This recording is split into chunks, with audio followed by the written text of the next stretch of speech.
जिनेन्द्र वन्दे तु सर्वसिद्धे दुर्गममलमणोगमं गतिं पत्ते वोच्छामि समय पाहुड मृणमो सुद केवली भणिदम।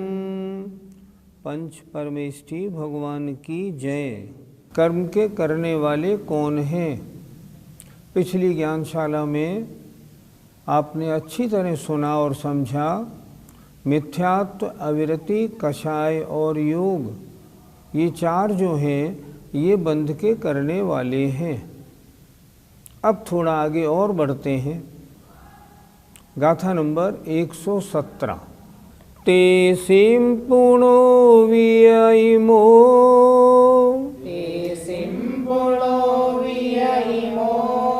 भणिदो भेदो दुतेरस वियप्पो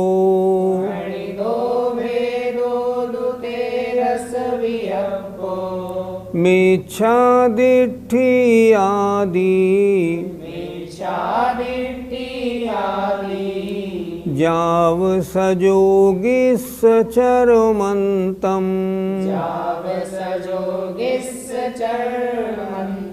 बोलिए।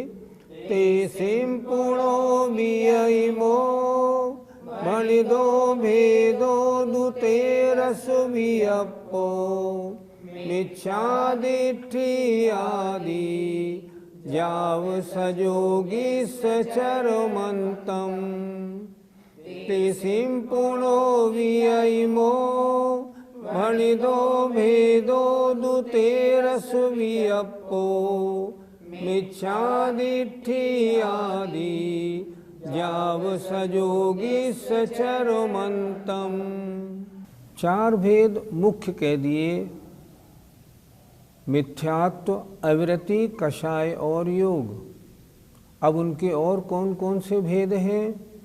आचार्य ने गाथा लिखी। तेसिम उनके, पुणोवीय और फिर, इमो माने ये भेद, भणिदो कहे गए हैं। कौन से भेद हैं? तेरस वियप्पो। तेरस वियप्पो माने विकल्पो माने 13 प्रकार के। मिथ्यादिठ्ठि आदि, मिथ्या दृष्टि आदि से लेकर, अर्थात जो 13 गुणस्थान है मिथ्या दृष्टि से लेकर सयोग केवली तक। जाव माने मिथ्या दृष्टि आदि से लेकर सजोगिस सयोग केवली के चरमंतम, चरम माने अंतिम समय तक। अर्थात मिथ्या दृष्टि से आदि लेकर के पहला गुणस्थान, सयोग केवली 13वां गुणस्थान, तो 13वें गुणस्थान के अंतिम समय तक यह आत्मा कर्मबंध का करता है। तो ऊपर जो हमने चार संक्षेप से बता दिए, मिथ्या दृष्टि, अवृत्ति, कषाय और योग, अगर उनके और भेद करें तो फिर मिथ्या दृष्टि को आज लेकर सयोग केवली तक उनके 13 भेद और होते हैं। ये 13 प्रकार के परिणाम भी बंध के करने वाले हैं। फिर देखें जरा।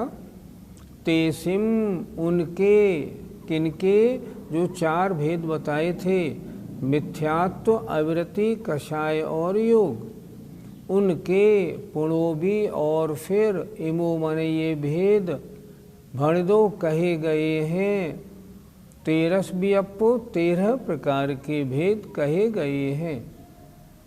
मिथ्या दृष्टि, मिथ्यादिठ्ठि आदि, मिथ्या दृष्टि आदि से सजोगिस चरमंतम जाव, मिथ्या दृष्टि के आदि से लेकर सयोग केवली के चरम समय तक।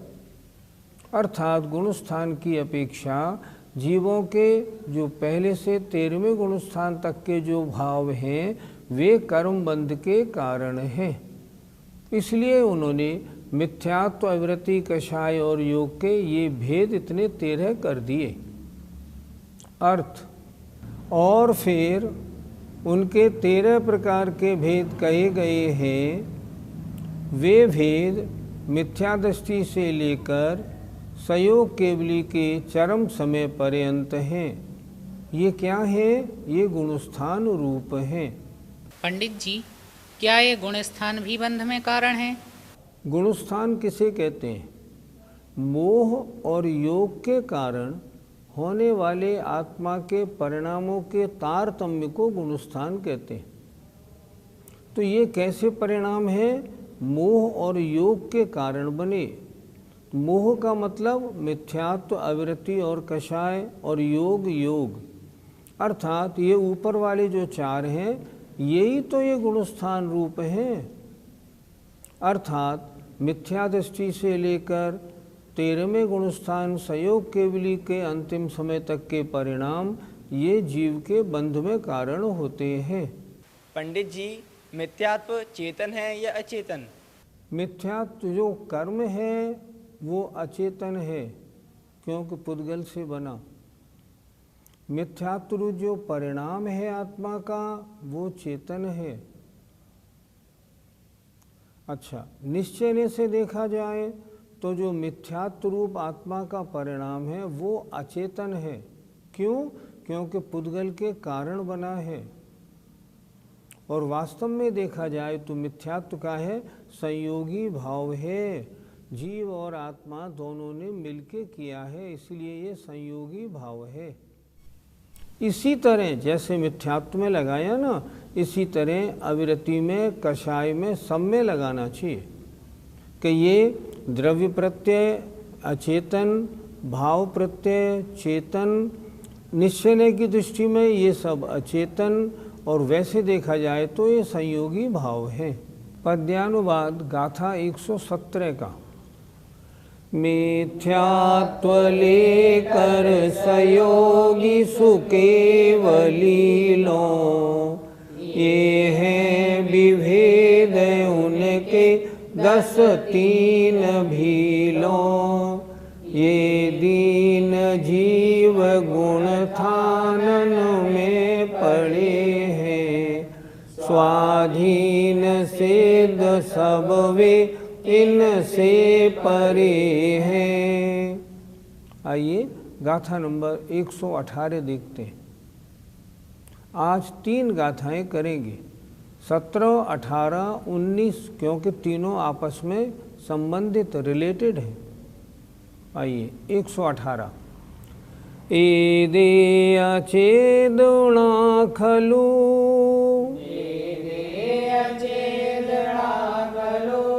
पूगल कमुदय संभवा जम्मा।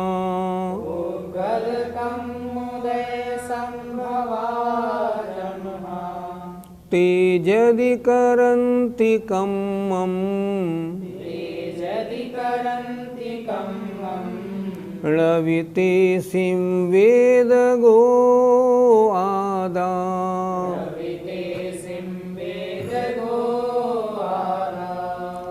एले अचेदना खलु, पूगलकम् उदय संभवा जम्मा।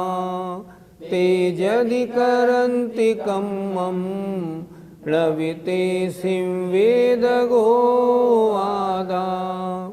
एदे अचेदना खलु, पूगलकम् उदय संभवा जम्मा। तेजदि करन्ति कम्मम्, ळविते सिं वेद गो आदा। गाथा का अर्थ समझते हैं। एदे मन ये, अचेदना अचेतन है, खलु निश्चय से, पुद्गल कम उदय संभवा, पुद्गल कर्म के उदय से, संभव माने उत्पन्न होते हैं, जम्मा क्योंकि। अब निश्चय से बात हो रही है। ये जो 13 गुणस्थानों की बात चली, ये 13 गुणस्थान चेतन है या अचेतन? क्या कह रहे हैं? ये 13 गुणस्थान अचेदना अचेतन है, निश्चय से लगा दिया। क्यों?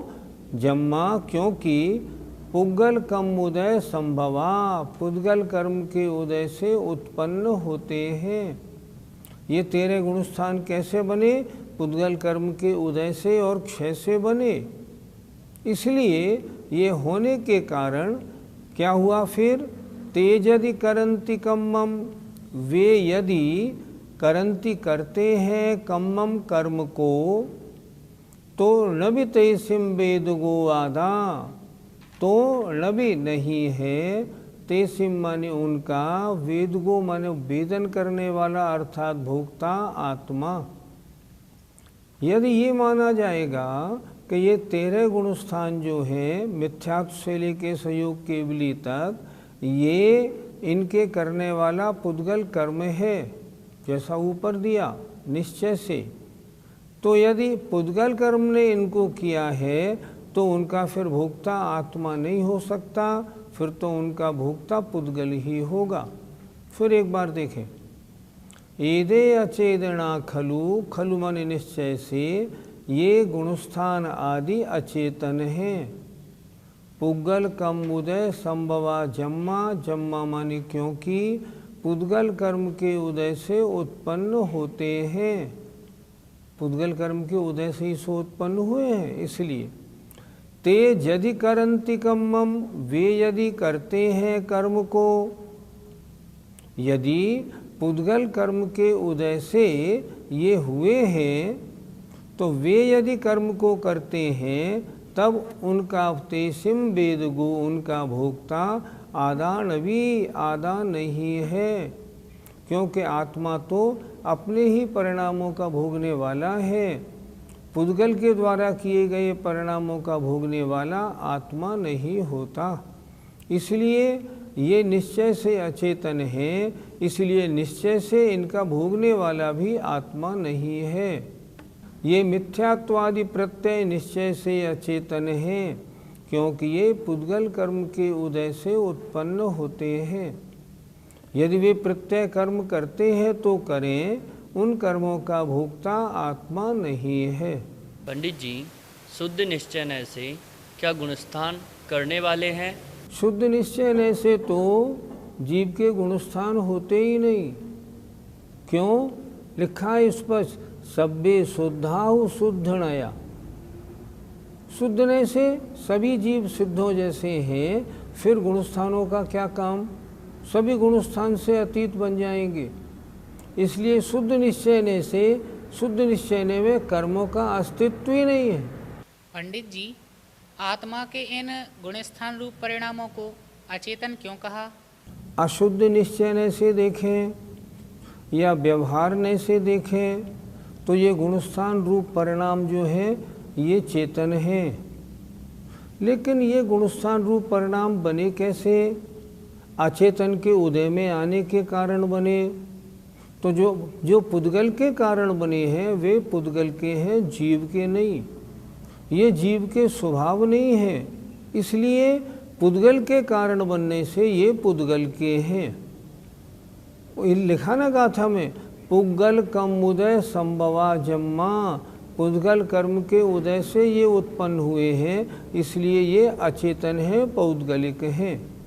वैसे देखा जाए व्यवहारने से चेतन में है, चेतन के हैं, इसलिए अशुद्ध निश्चय से ये चेतनात्मक हैं। पंडित जी, तो फिर इन गुणस्थान रूप परिणामों को भोगने वाला कौन होगा? किए किसने? अशुद्ध आत्मा ने। भोगेगा कौन? अशुद्ध आत्मा भोगेगा। जो करने वाला है वो भोगने वाला, करने वाला है इनको गुणस्थान रूप परिणामों को अशुद्ध आत्मा, भोगने वाला अशुद्ध आत्मा। शुद्ध निश्चय से जो शुद्ध आत्मा है न गुणस्थानों की करने वाली है और न भोगने वाली है। जब करने वाली नहीं तो भोगने वाली कैसे होगी? तब प्रश्न होता है, जब गुणस्थान कर्मों को करने वाले हैं तब फिर उनको जीव का क्या हुआ? जीव तो अकर्ता हो गया। तो आचार्य ने एक गाथा इस संबंध में लिखी, गाथा नंबर 119। देखिए, गुण सन्निधादुए दे,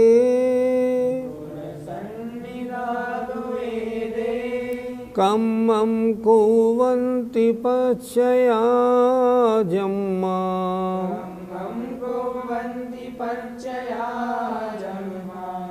तम्मा जीवो कत्ता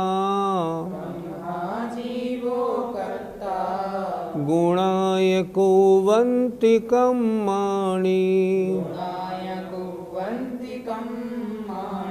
बोलिए, गुण सन्निधादुए दे कम्मं कुवन्ति पच्चया जम्मा। तम्मा जीवो कत्ता गुणाय कुवन्ति कम्माणि। गुण सन्निधादुए दे कम्मं कुवन्ति पच्चया जम्मा।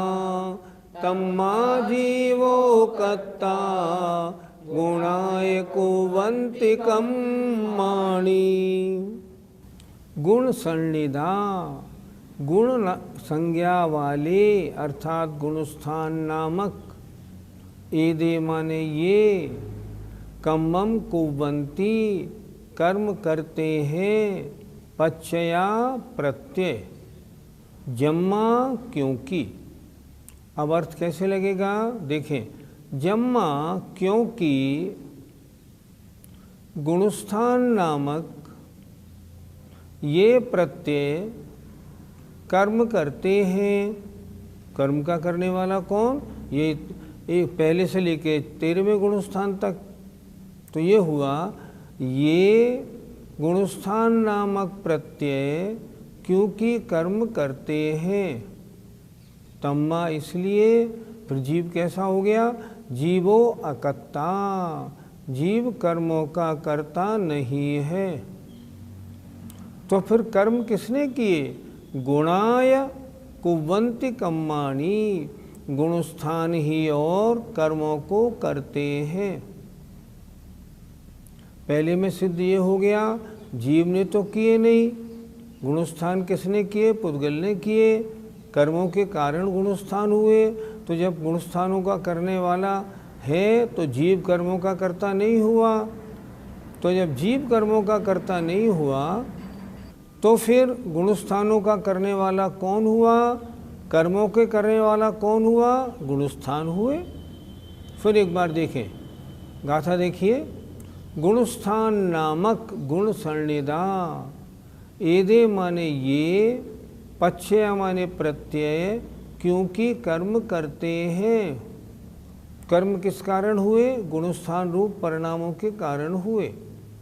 इसलिए तम्मा, इसलिए जीवो अकर्ता, फिर जीव कर्मों का कर्ता नहीं है। गुणा कम्माणि कुवन्ति, गुणस्थान ही कर्मों को करते हैं।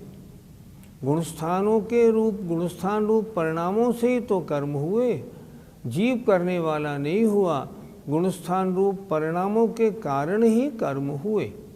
अर्थ, क्योंकि ये गुणस्थान नामक प्रत्यय कर्म करते हैं, इसलिए निश्चय से जीव कर्मों का कर्ता नहीं है और गुणस्थान नामक प्रत्यय ही कर्मों को करते हैं।